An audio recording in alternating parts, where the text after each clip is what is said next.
Hola a tothom, avui veurem com podem inserir un objecte OLE a la terminologia aquesta OLE no té res a veure ni amb les sevillanes ni amb el flamenco, senzillament és objecte linkat i embedded, és a dir, que nosaltres el relaciona i ell l'obre com a tal.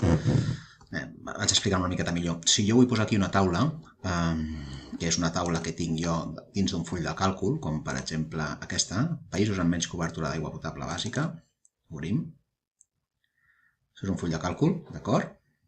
I és de la mateixa família, LibreOffice, on hi ha unes dades. Si a mi m'interessa posar aquestes dades a la meva presentació, en lloc d'anar-les de crear una taula jo i anar copiant una a una, puc enllaçar això amb la nostra presentació, d'acord? Però no tan sols enllaçar-ho, sinó crear un petit full de càlcul dins que serà independent d'aquest, com veurem ara. Ara aquest el tanco i me'n vaig a la presentació i aquí, doncs res, és molt fàcil, és insereix, objecte, OLE, d'acord? No en creem un de nou, també podríem crear-ne un de nou, obrir aquí un full de càlcul i generar-lo nosaltres, a partir d'un fitxer propi.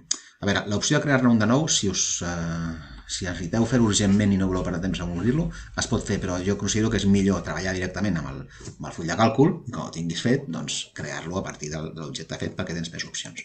En aquest cas, jo agafo un que ja tinc fet, vaig a buscar-lo, cerca, estava a baixades, correcte, i l'obro, d'acord, no marco cap opció, senzillament d'acord. M'apareix el full de càlcul aquell que tenia.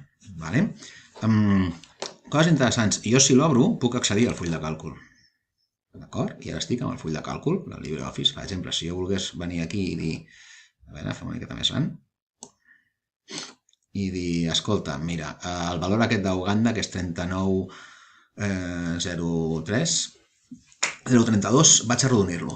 Vinc aquí i dic, no, això, tot aquest valor d'aquí seran 40.000. D'acord? Perfecte. La imatge que veig aquí és 40.000, d'acord? Però això és només aquí, d'acord? No he alterat el meu arxiu original. El meu arxiu original, que el tenia aquí a baixades, si jo el torno a obrir,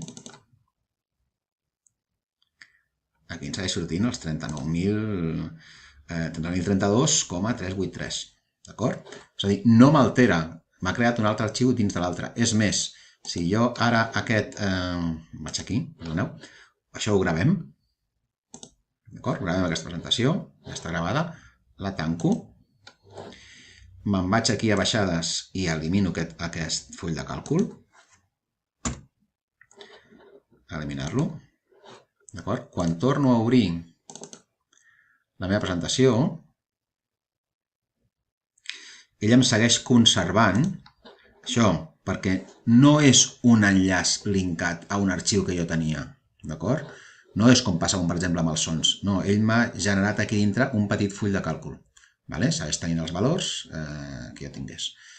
D'acord? És una manera ràpida d'estalviar-nos de fer les taules nosaltres quan volem copiar valors o en una presentació és molt habitual que haguem de presentar càlculs que haguem fet nosaltres amb un full de càlcul. Per tant, és una opció molt ràpida i molt àgil. D'acord? Doncs ja ho tindríem.